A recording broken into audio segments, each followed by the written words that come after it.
Former minister Bharatiya Janata party के vice president Zulfikar Chaudhary, Bharatiya Janata party के ST के जम्मू कश्मीर के सदर चौधरी अब्दुल गनी, भारतीय जनता पार्टी के सीनियर रहनुमा डिस्ट्रिक्ट डेवलपमेंट काउंसिल के मेंबर इकबाल मलिक परवेज अहमद के घर पहुंचे हैं।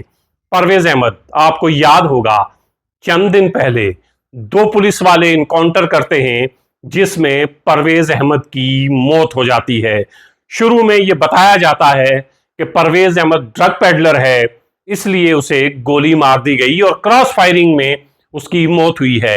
आहिस्ता आहिस्ता सच खुलने लगता है, गुत्थियां सुलझने लगती हैं। पता चलता है कि परवेज अहमद बेगुनाह मारा गया। एक बेगुनाह शख्स को दो पुलिस वालों ने गोली से मार दिया। उस परवेज अहमद की 3 महीने पहले शादी हुई थी। चंद दिनों से हम देख रहे हैं बड़े सियासी रहनुमा परवेज अहमद के घर पहुंच रहे हैं। वहां की जो तस्वीरें, वहां के जो वीडियोस हमारे पास पहुंच रहे हैं, देखकर दिल दुखी होता है कि एक हंसता खेलता घर कैसे उजड़ गया, एक खुशियों से भरा हुआ घर कैसे वीरान हो गया।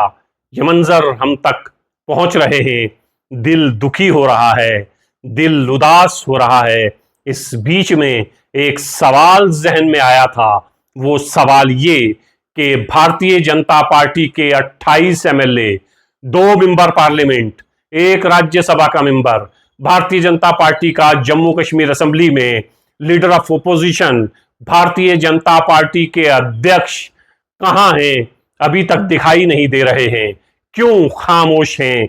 एक शख्स की मौत के ऊपर सिर्फ नाम देखकर यह सवाल हमने किया था, आज तक इसका जवाब नहीं हमें मिला है।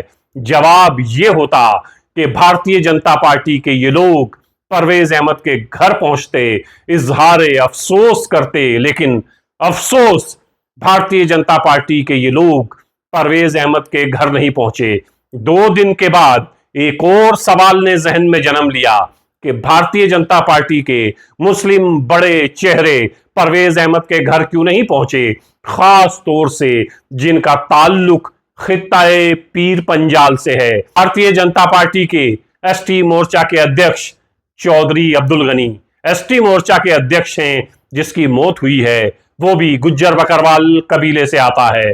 भारतीय जनता पार्टी के वाइस प्रेसिडेंट, एक जमाने में जम्मू और कश्मीर की सियासत में अहम रोल निभाने वाले, जम्मू कश्मीर की सरकार में सबसे करीबी चीफ मिनिस्टर के माने जाने वाले जुल्फकार अली, जो वाइस प्रेसिडेंट हैं भारतीय जनता पार्टी के, वो कहां हैं? इकबाल मलिक कहां हैं?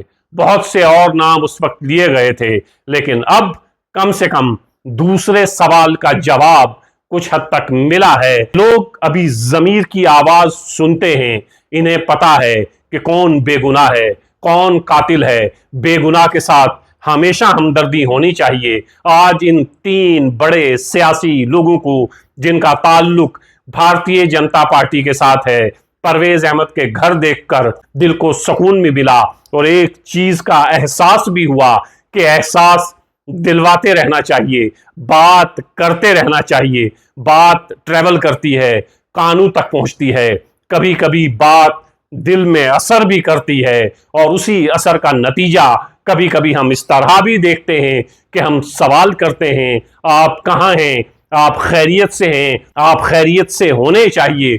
उसका जवाब हमें इस तरह वीडियो और तस्वीर की सूरत में मिलता है कि हम हैं, हम खैरियत से हैं और हमें ये भी एहसास है कि हमारे आसपास अगर किसी बेगुनाह का कत्ल होता है तो फिर हमें जितना कुछ कर सकते हैं उतना कुछ करना चाहिए।